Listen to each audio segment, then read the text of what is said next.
Good morning or afternoon, depending on when you're watching this video. So these are the solutions to the even problems from the Chapter 4 homework 2.8. So here we have question number 42, where a box is given a push so that it slides across the floor. So here's my box, here's the floor, and I'm given a push so that I have some initial velocity that is given to be 3.5 meters per second. How far will it go? So we're looking for a delta x if the coefficient of kinetic friction is 0.15. So our coefficient here is 0.15. Now, what I need to know is the acceleration as well, because in order to determine how far it goes, I know that it's going to start at some initial speed, it's going to go to a final velocity of 0. I need to know the acceleration in order to find the displacement. So I'm going to find that acceleration by application of Newton's second law. So if I draw a free body diagram for this box, I have weight acting downward, which is mg. I have a normal force acting upward, and I'm moving to the right. So I have kinetic friction acting to the left. So my sum of force equations will look like this. In the x direction, I will have negative Fk is equal to ma in the x direction. And my acceleration is not 0 here because I know that my block is going to be slowing down. Then in the y direction, I have normal force upward minus mg downward is equal to ma in the y direction. And my y acceleration is 0 because my block's not going to be accelerating up or down. So why is that helpful? Well, we can rewrite these now as negative mu times normal force is equal to max. So this is my x direction. Then for the y direction, I can actually go ahead and just say that now normal force minus mg is 0, or normal force is equal to mg. So when I go down and combine these, I will see that I have negative mu times mg is equal to ma in the x direction. And I see that both sides contain m, so I can cancel those out, so that my acceleration in the x direction is simply negative mu times g. So now I can go ahead and substitute some values. So I have negative 0.15, and for g, we'll just go ahead and use 10, so that my acceleration is very easily in negative 1.5 meters per second squared. So now I have acceleration, and I need to find displacement, and I have both initial and final velocities. So I'm going to use the third kinematic equation. So v squared is equal to v naught squared plus 2a delta x. And I'm looking for delta x in this case. I know that v final is 0, which helps me with my rearranging of this equation, and I end up with, after some rearranging, negative v naught squared, and divided by 2 times acceleration. So I'm going to go ahead and substitute here. So delta x is going to be equal to negative 3.5 squared divided by 2 times our negative 1.5 that we just found. So plugging these into a calculator, we find that our delta x is approximately, we'll just go ahead and say 4.08 meters. So real quick recap, what we did here was we sketched our problem, we wrote down our knowns and unknowns, we drew a free body diagram, we wrote sum of force equations in the x and y directions, we simplified those, and we combined them. Then we used that combination to solve for our acceleration. Then we used our acceleration along with our other initial given values to use kinematics to find our displacement. So here you have a complete work through for 42. For question number 50, I have a lawnmower that is being pushed with a force of 88 newtons directed along the handles. So our force is at an angle here, and that angle is 45 degrees. So part A even tells us how to start this off. We want to start by drawing a free body diagram showing all the forces acting along the mower. So here's part A. So my free body diagram will have, of course, mg, the weight acting downward, some kind of normal force acting upward, a force that is directed down and right at 45 degrees. So that is, here's my force, and that is directed at, I can do that a little more horizontally, 45 degrees below the horizontal. And then there is some kind of friction force. So I'm pushing down and to the right, so there's going to be a friction force to the left. So here are all of the forces that are acting on my lawnmower. Now, B and C ask us to calculate the horizontal friction force on the lawnmower. Now, how do we know that we are able to do this? Well, point out that this lawnmower is moving at a constant speed. So I can actually make a little remark here that my acceleration is 0. So how does this help us? Well, part B asks us to find horizontal force. So we're going to start with a sum of force equation for the horizontal direction. So I'll say my positive direction is to the right, so that I have F times its horizontal component here. So that's F cosine of 45 degrees. And then in the negative direction, just the force of friction. And that's equal to max. And my acceleration is 0, as we just said. So my force of friction must be equal to F cosine 45 degrees, or 88 newtons times cosine of 45 degrees. So my horizontal friction force is, which gives us 62 newtons. There's our friction force. So C asks us to go on and find the normal force. So now we need to write a sum of force equation in the y direction.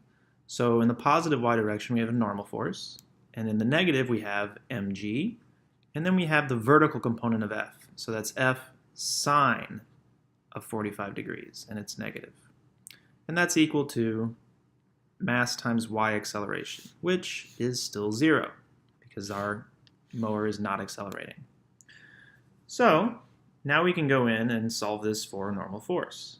So our normal force is going to be equal to, so since this is equal to 0, mg plus F sine of 45 degrees.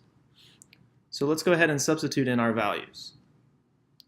So for our mass, we have 14 kilograms, and our force, we have 88. So I have 14 times 10, we'll go use 10 for g, plus 88 sine of 45. So our normal force then works out to be 202 newtons. All right, so there's A, B, and C. Now D says, or asks, what force must the person exert on the mower to accelerate it from rest to 1.5 meters per second in 2.5 seconds, assuming the same force of friction? So D is going to require a little bit more work. So D is asking us to find a force to accelerate from rest, V naught of 0, to a final speed of 1.5 meters per second over 2.5 seconds. So we're seeing that there's a change in velocity over time, and we're asking about force, so it's reasonable to assume that the first thing we have to do is calculate acceleration. So let's go ahead and calculate that acceleration. So my acceleration definition is delta V over t.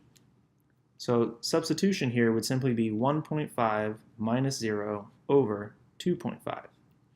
So our acceleration is just quite simply 0.6 meters per second squared. Now how does this help us? Well, if we need to apply some sort of force that is not completely balancing our horizontal friction, then we need to go ahead and look at our horizontal forces again. So in the horizontal direction, I'm simply going to rewrite exactly what I have here, or I had before. That's F cosine of 45 degrees minus the force of friction that we already know is equal to the mass times the acceleration that we just found. So this time we're going to be solving for F. So rearranging this, I have F is equal to MAX plus the force of friction that I know, all divided by the cosine of 45 degrees. So let's substitute some values. The mass, 14 kilograms, times the acceleration we just found of 0.6, plus the 62 Newton force that we found for the force of friction, divided by the cosine of 45 degrees. Plug this all into a calculator, and we find that the force that we need to exert on the mower is, let's see, it's pretty darn close to 100, but let's go ahead and just say 99.6 newtons. So, since this was a longer one, let's recap what we did. So we read and pulled out this initial information, and based off of this information, I assumed that I would need to calculate acceleration since I'm talking about forces. So I calculated my acceleration with the definition of acceleration. Then it asked me to find the force with the force needed to be applied with the same friction force, which gave me a hint that I needed to look at the horizontal forces. So I wrote my sum of force equation for the horizontal forces, but now I'm looking for F. So I solved this equation for F, plugged in values, and found a value for my new force. So here we have the solution to question number 50 and in its entirety. So question 52 actually is only asking us to draw free body diagrams for a box sitting on a rough inclined plane. So taking a look at this, let's go ahead and draw free body diagrams for the three cases. For the first case, the box is sitting at rest. So let's just have a little sketch here. So here is my plane. Here is my 33-degree incline, and here is my box. Now, at this instance, I have mg acting downward, I have a normal force acting this way, and if I'm at rest, then I have a friction force acting up and to the left, and this is a static friction. Sorry, I guess I need to label this force.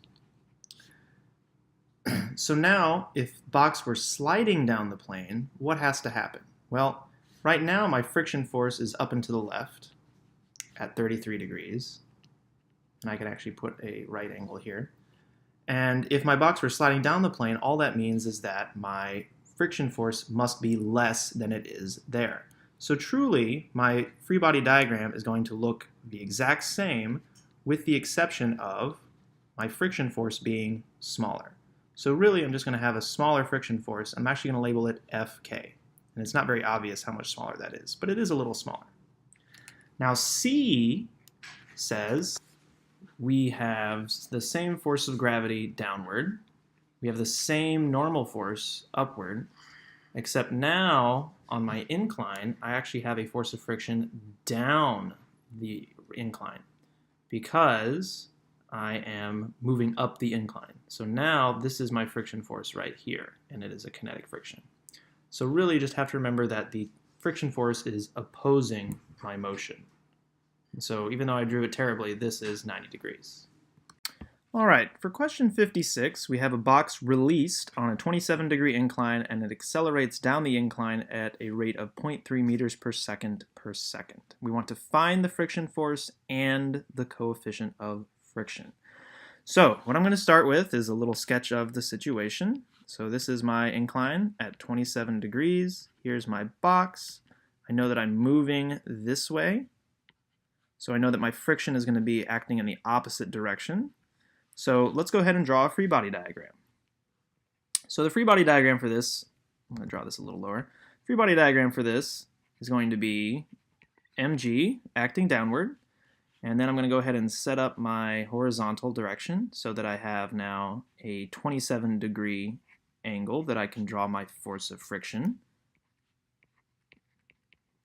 And then at a right angle to that, I have a normal force. So I'm going to also write in that my acceleration is down and to the right at 0.3 meters per second squared. And that's all the information that I have. So I'm going to start now writing the sum of force equations.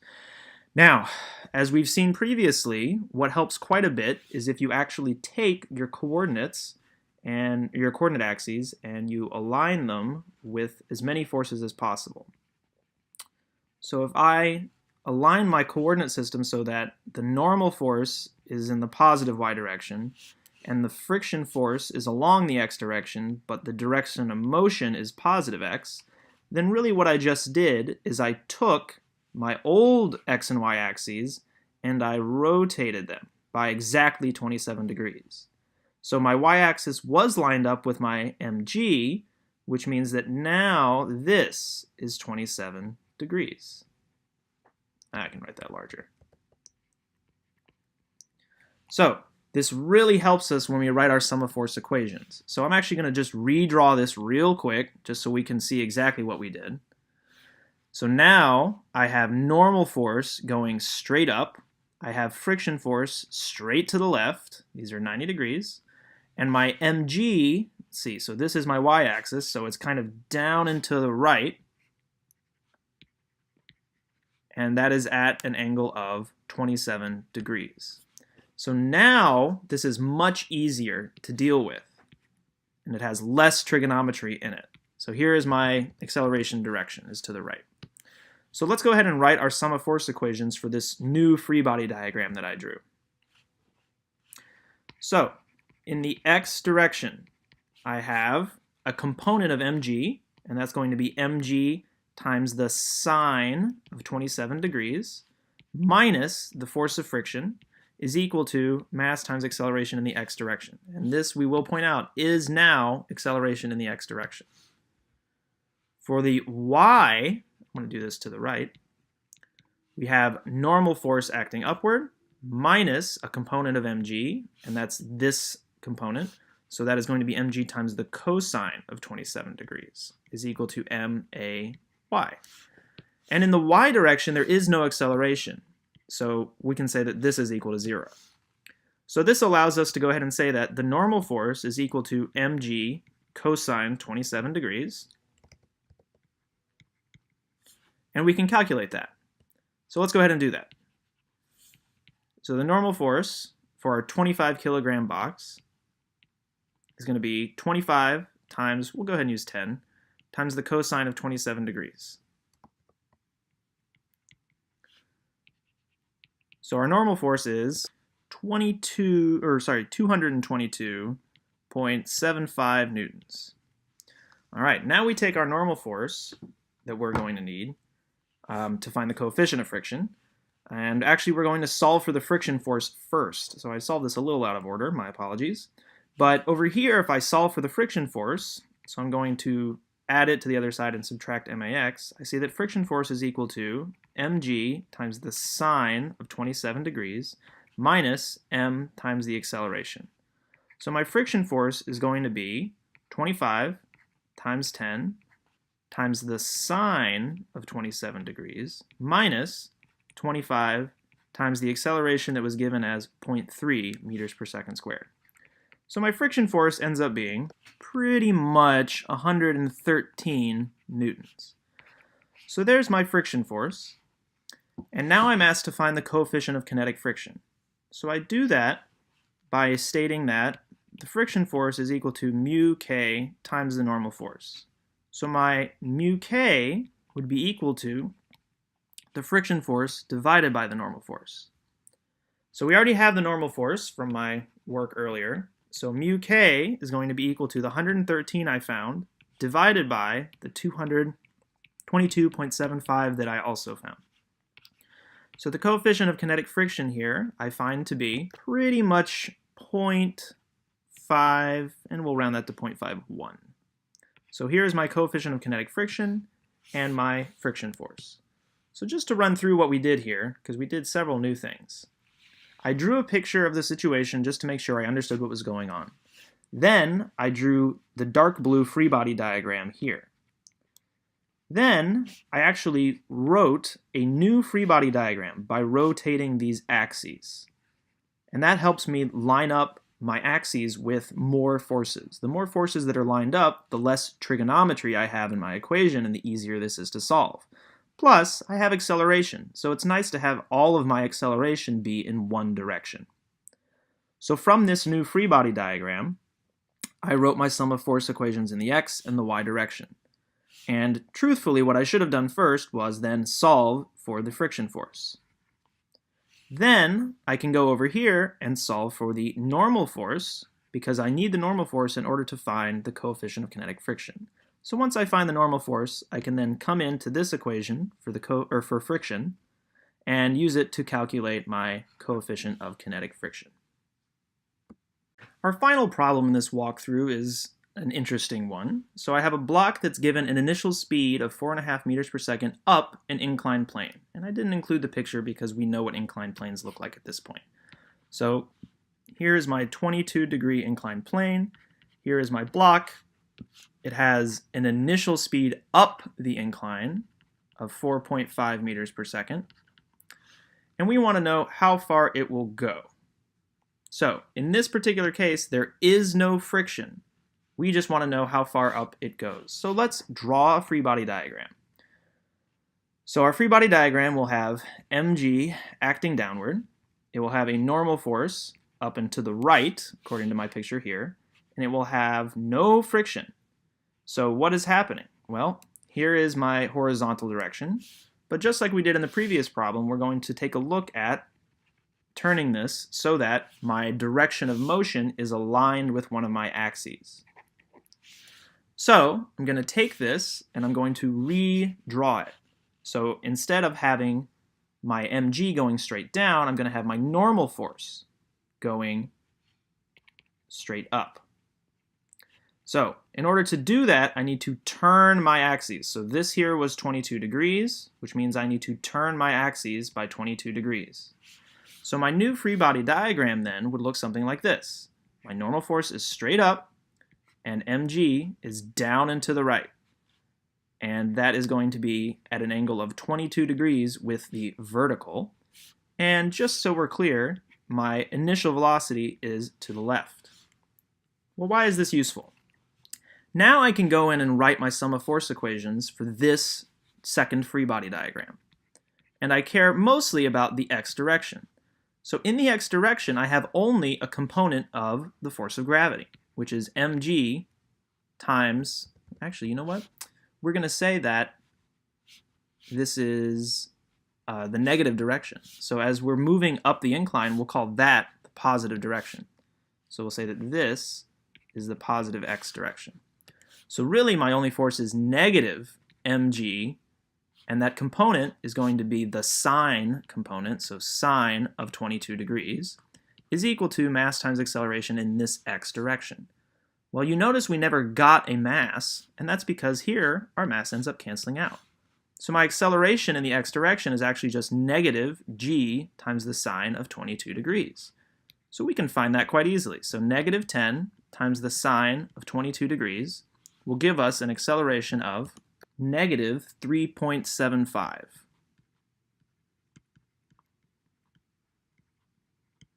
So there's our acceleration. Now this just becomes a kinematic problem. So part A, what do we know? We know that v initial is 4.5 meters per second. We know my acceleration is negative 3.75 meters per second squared. We want to know how far up the plane it goes, and then we need to figure out what that means. Well, the farthest up the plane it goes will mean that at the very highest point it stops. So we're going to say that our final velocity at the highest point is 0. So given these four variables, we know that we need to use the third kinematic equation of v equals v naught squared plus 2a delta x. So our final velocity is 0, which means we can get rid of this term and solve this for delta x, as we've done before. So this is negative v naught squared over 2a. So let's go ahead and substitute some values. So delta x is going to be negative 4.5 squared over 2 times the negative 3.75 that I just found for the acceleration. So how far up does it go? Only 2.7 meters. And that's our answer to A. Now, B asks how much time elapses before it returns to its starting point. So now we're looking for time. So for B, we can do this a couple ways. So we can treat it as falling down the ramp. We can treat it as parabolic motion with an initial velocity. There's several different ways to do this. So let's actually do the way that does not involve a quadratic equation. So let's say that I just want to go down an incline a distance of 2.7 meters. And according to our direction definition, this is going to be negative 2.7 meters. Actually, you know what? Let's just see how long it takes to go up to the 2.7 meter mark. So this is my delta x. My acceleration is negative 3.75 meters per second squared. My initial velocity was 4.5 meters per second. My final velocity was 0. And here I can really just think about how long it takes to get to 0. So in fact, I don't need this delta x here. I can just use acceleration and my two velocities to find the time that it takes to reach a velocity of 0. So that involves the first kinematic equation. So v equals v naught plus at. And solving for t here, we're going to see that it's v minus v naught over a. So substitution is going to give us 0 minus 4.5 over negative 3.75. So the time that it takes just to go up the incline is 1.2 seconds. So because this is just the time to go up, I need to know the total time that it takes to get up and back down. So what I'm going to do is I'm just going to double this.